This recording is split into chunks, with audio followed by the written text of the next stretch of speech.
नमस्ते, स्वागत छ यहाँहरूलाई मेरो च्यानलमा। आज म यहाँहरूलाई केराको बुङ्गाको अचार बनाएर देखाउँछु। यो अचार चाहिँ एकदमै स्वादिलो हुन्छ। यसको लागि सबैभन्दा पहिला मैले लिएको छु केराको बुङ्गा। अब यसलाई केलाउनु पर्छ। बुङ्गाको 4-5 वटा लेयर यो रातो पार्ट जति चाहिँ फ्याक्नु पर्छ। तर यो बीचमा रहेको फूल चाहिँ हामी युज गर्छौं।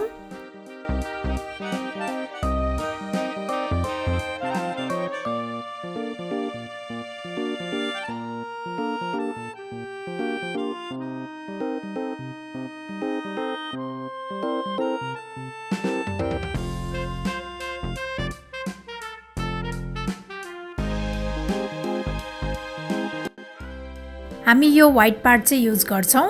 अब यसलाई यसरी बीचमा काट्ने।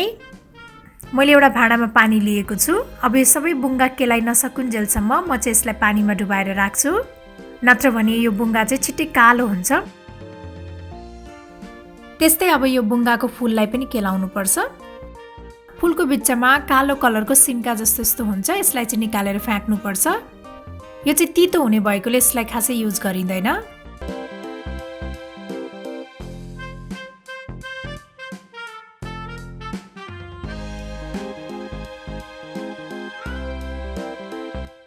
मैले यो सबै बुङ्गालाई केलाइसकेको छु। अब यसलाई प्रेसर कुकरमा राखेर उसिन्नु पर्छ। मैले चाहिँ यो बुङ्गासँगै 2टा आलु पनि राखेर उसिने।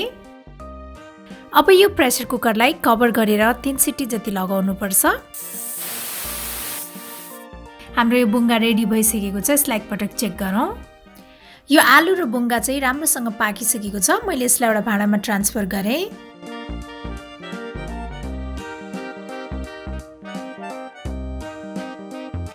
अब यो आलुलाई पनि तासेर काट्ने।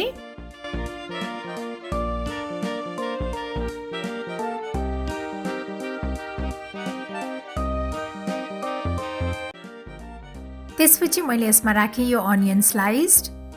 अब यसमा भुटेर पिसेको तिल पनि राख्ने। त्यस्तै मैले कागतीको रस पनि राखेँ।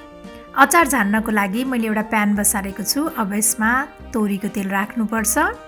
त्यसपछि अब यो मेथी फुराउने। मेथी यतिको रातो भएपछि मैले यसमा राखेँ अदुवा लसुनको पेस्ट। यो अदुवा लसुनलाई चाहिँ हल्का एकैछिन भुट्नुपर्छ। त्यसपछि अब यो लाम्चो पारेर काटेको हरियो खुर्सानी पनि राख्ने।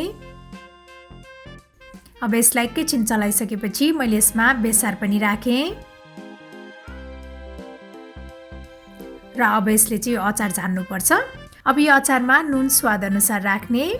त्यस्तै मैले सानो चम्चाले आधा चम्चा जति रातो धुलो खुर्सानी पनि राखेँ। अब यो सबैलाई राम्रोसँग मिक्स गर्नुपर्छ। यसलाई चाहिँ यसरी राम्रोसँग मिचेर मिक्स गर्नुपर्छ। यतिको मिक्स भइसकेपछि हाम्रो केराको बुङ्गाको अचार चाहिँ खानको लागि रेडी भइसकेको छ। मलाई आशा छ यहाँहरूलाई बुङ्गाको अचार बनाउने यो सजिलो तरिका पक्कै पनि मन पर्यो होला। र मेरो अरू यस्तै रेसिपीहरूको लागि प्लिज मेरो च्यानललाई सब्स्क्राइब गरिदिनु होला र मेरो भिडियोलाई लाइक, शेयर र कमेन्ट गर्न पनि नभुल्नुहोला। Thank you for watching. Bye bye.